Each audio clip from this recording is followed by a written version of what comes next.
Do you ever notice how the end of the year sneaks up on you?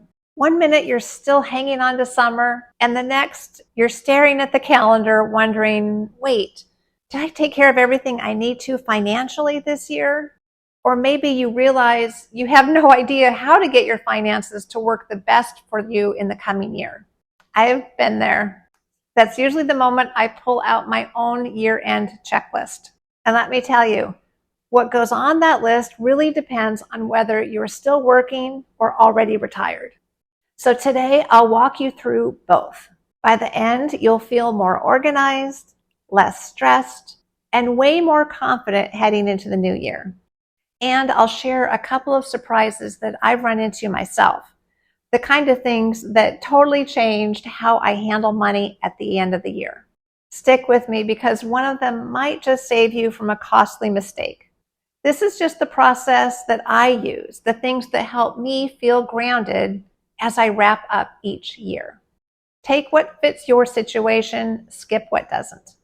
First up, retirement contributions. December 31 is the deadline for 401k contributions. If you're over 50, catch-up contributions give you the chance to stash away even more. Those last few working years are often the prime time to sock away more cash while your income is at its highest. Even if you're retired, don't dismiss this. Depending on your income, you might still qualify for an IRA contribution this year. Think of it like finding a little hidden door you could still use. While we're at it, think about Roth contributions or conversions. If you qualify to put money directly into a Roth, that's tax-free growth and withdrawals later. If your income's too high, there are strategies like using a backdoor Roth. And here's where I had a surprise one year. I had a lower income year than expected, and that's when a Roth conversion made sense for me. It lowered my future tax burden and gave me more flexibility down the road. Next, your health savings account. If you're still on a qualifying high-deductible health plan and not on Medicare yet, November and December is the time to make sure you've maxed it out. I think of an HSA as the Swiss Army knife of accounts. Contributions, growth, and withdrawals for qualified expenses are all tax-free. And unlike FSAs, the money rolls over and can even be invested. Speaking of FSAs, if you've got one, use the money before it disappears. Glasses, prescriptions, dental work, and don't forget, a surprising number of everyday items qualify too. Things like non-prescription medicines, first aid supplies, even feminine products and reproductive care supplies. It really is a use it or lose it situation, and nothing stings more than letting your own money vanish. Here's another one I've learned to never skip. A quick tax strategy check. Are you going to itemize this year or take the standard deduction? Medical expenses, charitable giving, property taxes, sometimes those can tip the scale. Doing a quick review before year end gives you the chance to adjust if you need to. And if you own taxable investments, this is the time to look at tax loss harvesting and capital gains harvesting. Selling losers can offset gains. And if your income is low enough, you might even qualify for the 0% capital gains bracket. Imagine selling your winners tax-free. That's a year-end bonus worth looking into. Now let's talk portfolio review and rebalancing. Markets shift, and if stocks had a strong year, you might have more risk than you realize. At least once a year, I step back and realign to my comfort zone. Especially in retirement, protecting what you already have is just as important as growing it. Insurance deserves a once-a-year check too. Life, disability, home, auto, umbrella. Our needs shift as life changes. If you're still working, think about how your coverage will shift once you leave the job. If you're retired, shop around if your premiums have crept up. Do a debt check-in. Not glamorous, but important. List your balances, payments, and interest rates. High interest debt is like a slow leak in your boat. It'll quietly sink your plans. Paying it off before retirement gives you freedom. And if you're already retired, knowing exactly where you stand is key to making sure your budget holds. And here's one I underestimated until I actually retired: the annual spending review. Looking back at the full year is always eye-opening. Travel, gifts, healthcare, groceries, it's usually not what you expected. My first year into retirement, I realized my dining out budget had ballooned. I hadn't noticed it in the moment, but that year-end review makes me stop and reset for the year ahead. And also pencil into your budget any of the big purchases you know you will do in the new year. Whether it's travel, home repairs, or planned medical procedures with big out-of-pocket expenses, adjust your budget as needed. What about you? When you look back at your spending, what category surprises you the most? Share it in the comments. It's always so interesting to see how others are doing. While you're at it, scan your subscriptions. This is one that gets everybody. Streaming services, apps, memberships, they multiply like rabbits and quietly drain your bank account. Go through and cancel the ones that you're not really using. It's an easy way to plug the leaks and free up money for things that you actually enjoy. Check where your emergency fund is parked.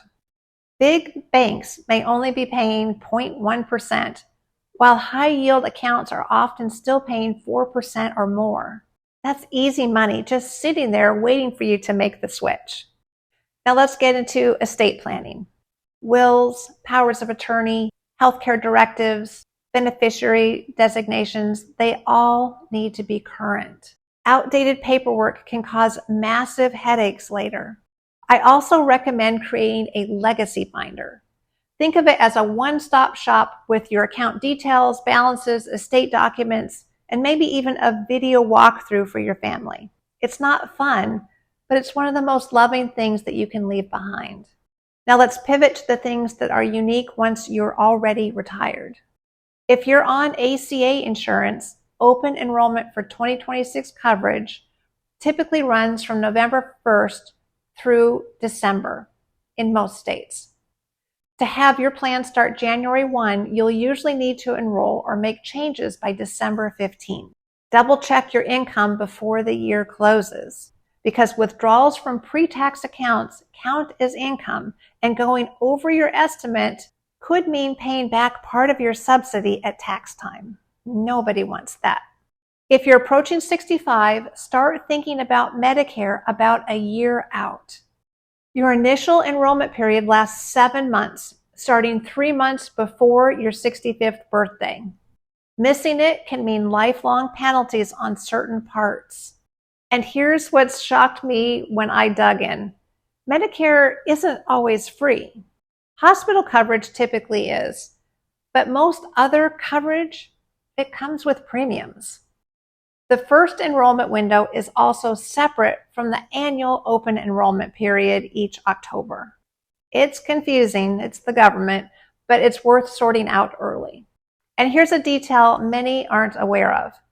Medicare premiums are based on your income from 2 years earlier. That means large withdrawals or conversions can bump you into higher brackets. Managing that ahead of time can save you money.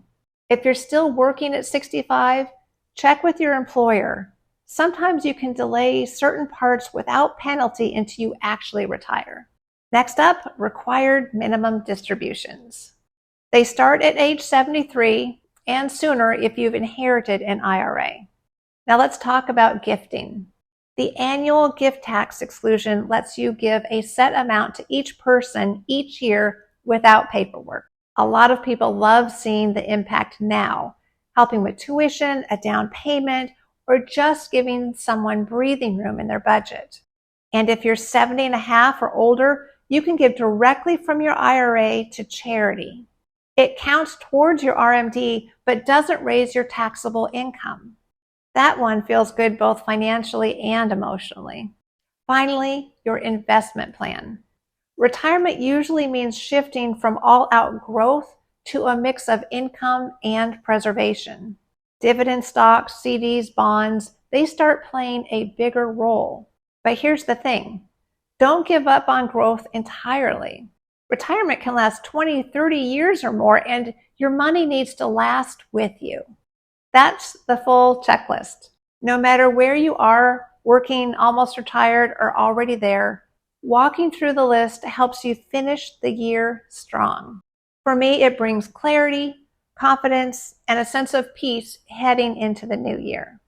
And before you go, there's one big decision in retirement that overshadows all the rest: when to take Social Security. In this next video, I'll walk you through my plan and how I'm thinking about it. You might see your own situation in it, so check it out.